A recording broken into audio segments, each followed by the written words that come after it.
Vital Signs is important because it's storytelling. It tells the story of Toronto. It takes all that data and turns it into something that's understandable for people. It's like doing the science before you clean up a lake or anything else. You have to know what the real problems are. You have to understand them before you can solve them.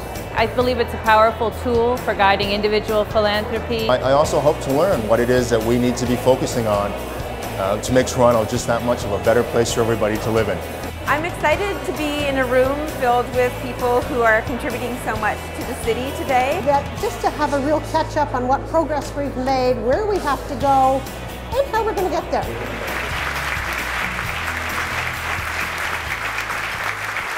I believe strongly that the world needs Toronto to succeed. Now, what gives me the right to make such a brash, almost un-Canadian claim? Well, frankly, it's the facts that emerge from this year's Vital Signs report. This is the Toronto Community Foundation's 10th annual report on the quality of life of our city. And thanks again to our lead research partner, George Brown College, we're able to bring to you a very important story about Toronto and share it with Toronto. It's also the most remarkable, in my opinion, of all our reports because it proves beyond a shadow of a doubt that Toronto is truly on the edge. We're on the edge of two very different kinds of city. The good news is that we actually have a choice. We have a choice in which direction our city will take. We are not bystanders on how Toronto of tomorrow will be decided. But if we don't make that choice deliberately, intentionally, and almost immediately, that choice will be made for us, and you know that never leads to a good solution. Now, we know this because Toronto Community Foundation is very close to the heart of the challenges of Toronto. And we know what drives it in one direction or another. And let me tell you what put us in that position. Our foundation has been in Toronto since 1981. We are very proud to be a part of a public philanthropic movement of over 175 community foundations in Canada and over 1,600 in the world.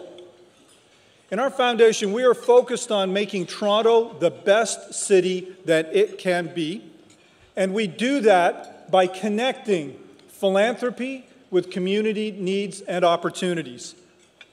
We use the Vital Signs report itself to identify the real needs in the city.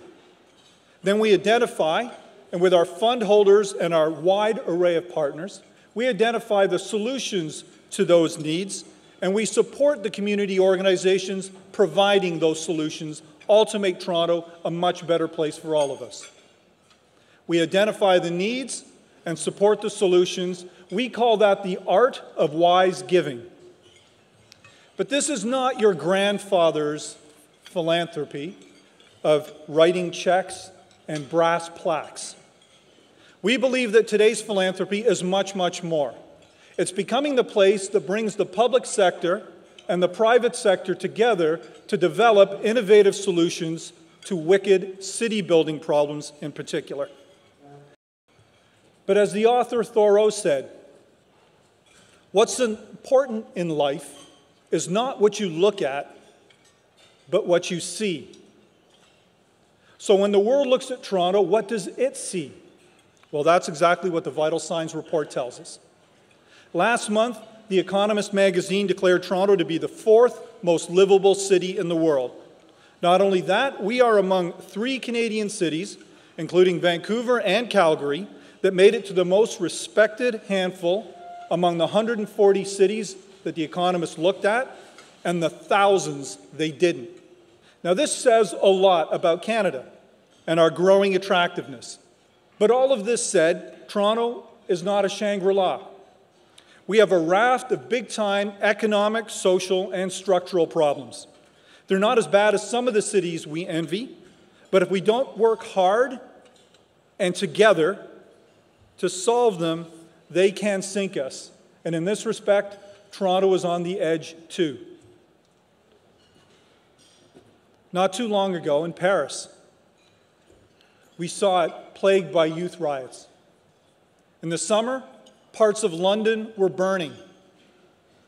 And a sociopathic killer devastated Oslo to make a statement about the changing face of Norway's society. People come from all over the world to these cities. They have a proud history and storied cultures. Yet over the years, their social and their economic systems have been eroding. People are disconnected from their communities and from each other. They're suffering a serious deficit. It is a trust deficit. Could this be our fate in Toronto as well? Well, we'd be naive to think that it couldn't. It's a fact that Toronto is becoming a city of the rich and of the poor. The middle class is shrinking, and if current trends hold up, they will all but disappear from within our boundaries. The story I'm about to tell you summarizes some brilliant research from the University of Toronto City Centre, and although it's a story about the growing income disparity in Toronto, leading to the gap between rich and poor, we would all be mistaken if we did not recognize that although the symptom is income, in many ways the cause is the growing opportunity gap between the haves and the have-nots. And that's an even more troubling trend. And the story goes a little like this. Between 1970 and 2005, this is the time frame, extraordinary economic growth in the city of Toronto. But over that time, the number of very high-income neighborhoods, we'll call that City 1, they went from 7% of all neighborhoods in 1970 to 15% in 2005. Over the same time frame, the middle-income neighborhoods, we'll call that City 2, they went in 1970 from fully 2/3 of all neighborhoods down to less than 30% of all neighborhoods in 2005. In City 3, the low or very low-income neighborhoods, they went from 20% of all neighborhoods to over 50% of all neighborhoods in the year 2005. That now represents over 43% of people living in Toronto. City 3 is now over 1 million people, 2/3 of whom are visible minorities. Can you imagine what that number will be like by the time we get to the year 2025? I can give you a little sneak preview, and that is City 3 is projected by 2025 to cover 60% of the city of Toronto. That's not the picture of a successful city, a livable one, let alone a great one. We are on the edge. But it's certainly not too late for us. Indeed, we have a luxury few other cities can enjoy. We have choice. This is not the time to dismantle the machinery of our city, to cut back or to close down our most civilizing assets. It is the time to see ourselves as others see us, one of the most livable cities on the planet. What Toronto needs most, what will set us in one direction instead of another, is to create a vision for ourselves, to build the kind of city I believe we all want. Smarter, healthier, more inclusive, more creative, and richer in every sense of that word. We are at a turning point in history when many cities of the world are turning to us to provide the example of how they can become more livable. Now that the world is taking notice, I believe we've got an obligation to show them not only what we stand for, but what we are prepared to stand up for. On this, the 100th anniversary of the birth of our own Marshall McLuhan, we do well to remember his view on the importance of this belief. "I wouldn't have seen it," said McLuhan, "if I didn't believe it." And let's not forget the two words that motivated Canada's athletes and their millions of fans to more gold medals in Vancouver than any other Olympics. Those two words, I believe. And I believe what we need to stand up for is the kind of deep, organic, homegrown, made in Toronto diversity of perspectives and peoples that the world has never seen.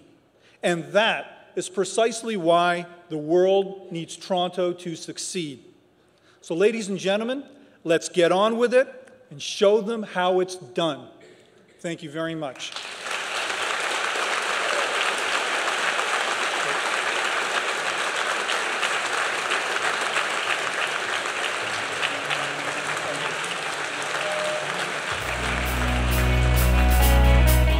The next step for the people in this room is hopefully to galvanize around the two messages that Rahul left. One is to be more thoughtful about our vision and how we connect ourselves to our city and our politicians who have an impact on that.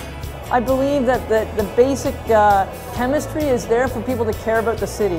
Vital signs is a good way to pointing towards what are some of the really prominent limitations or obstacles in our way, and actually points towards solutions. If we value the health of our city and the kind of cultural wealth of our city, and if we want our city to be a great place to live, to have children, to grow up in, and a place that's fair for everybody, we're really expressing, we're enunciating that vision. We're laying it out in a kind of concrete way. I think the second thing I'd like is for people to get more connected to the Toronto Community Foundation.